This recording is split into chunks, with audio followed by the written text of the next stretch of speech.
შეელებს თუ არა კიდევ ერთ ინიციატივაზე საკანონმდებლო ორგანო ჯერ უცნობია, თუმცა პარლამენტში უკვე დარეგისტრირდა წინადადება, რომლის მთავარი მოთხოვნაა ქალებისთვის სავალდებულო გახდეს სამხედრო სამსახურში წასვლა.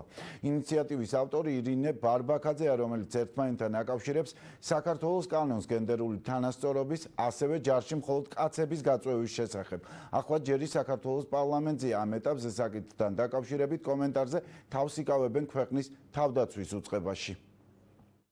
პარლამენტში რეგისტრირებული საკანონმდებლო ცვლილების ავტორი მოითხოვს ქალებისთვის ჯარში სამსახური სავალდებულო გახდეს. მოქალაქე ირინა ბარბაქაძე განმარტავს, რომ გენდერული თანასწორობა მამაკაცსა და ქალს ყველა სფეროში თანაბარ პირობებში აყენებს. ქალებს ეს ვალდებულება არ აქვს. შეიძლება ითქვას, რომ ჩამორთმეული აქვს ამისი ვალდებულების უფლება. ყველაფერში უნდა იყოს ეს გენდერული თანასწორობა და არ უნდა ხდებოდეს მარტო ჯარში სავალდებულო გაწება მამაკაცების და ქალები უნდა იყვნენ შინ.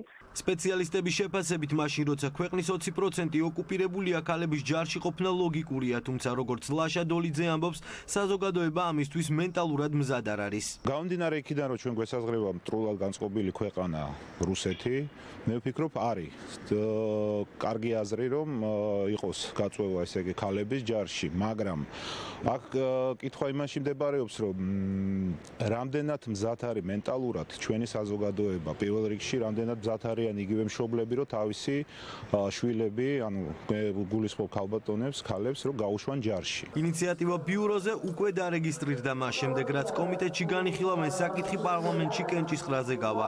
თუ ის სამივე მოსმენით მიიღეს კანონი ძალაში შევა. ინიციატივას ჯერ არ გაცნობიან დეპუტატები. მათი ნაწილი ცვლილებას დადებითად აფასებს, ნაწილი კი მიიჩნევს, რომ ამ ეტაპზე საკითხის განხილვა არარელევანტურია.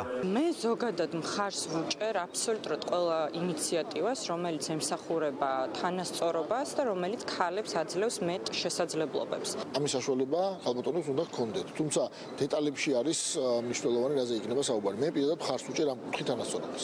თუ დამატებითი რეგლამენტაცია იქნება ისეთი, რომელიც მოემსახურება მათ შორის ქალების უფლებების უკეთესად დაცვას, მე მხოლოდ ამას მივესალმები. მე არ ვფიქრობ, რომ ეს არის მთავარი ასპექტი გენდერული თანასწორობის, სხვა ბევრად უფრო მნიშვნელოვანი საკითხები არსებობს, რომელიც ჩვენ უნდა ეს ეტაპები გავიაროთ. ჩვენ დავინტერესდით თუ რას ფიქრობენ ამ საკითხზე ქართველი ქალები. მებაყოფლობით შეიძლება, თუმცა სავალდებულო ეს არ უნდა გახდეს. არა, ვიცნობ ბევრ ქალბატონს და გოგონას, რომელსაც აქვს სურვილი, რომ წავიდეს ჯარში. მე პირადად, როდესაც ასაკი მქონდა, ჯარის ასაკი სიამოვნებით წავიდოდი. შეიძლება ფიზიკურად მზად არ ვარ, მაგრამ იქ ხო არის წორთნები, მივიღებ მონაწილეობას, მომზადებ იმისთვის, რომ ვიბრძოლო. რატომაც არა სიამოვნებით. სამაყვა, როდესაც ხარ ჯარისკაცი. საქართველოს შეიარაღებულ ძალებში, ისევე როგორც მსოფლიოს სხვა ქვეყნების არმიებში დღეს არაერთი ქალი მსახურობს. სავალდებულო კი სამხედრო სამსახური მხოლოდ 4 ქვეყანაში: ისრაელში, ნორვეგიაში, ჩრდილოეთ კორეასა და ბოლივიაშია.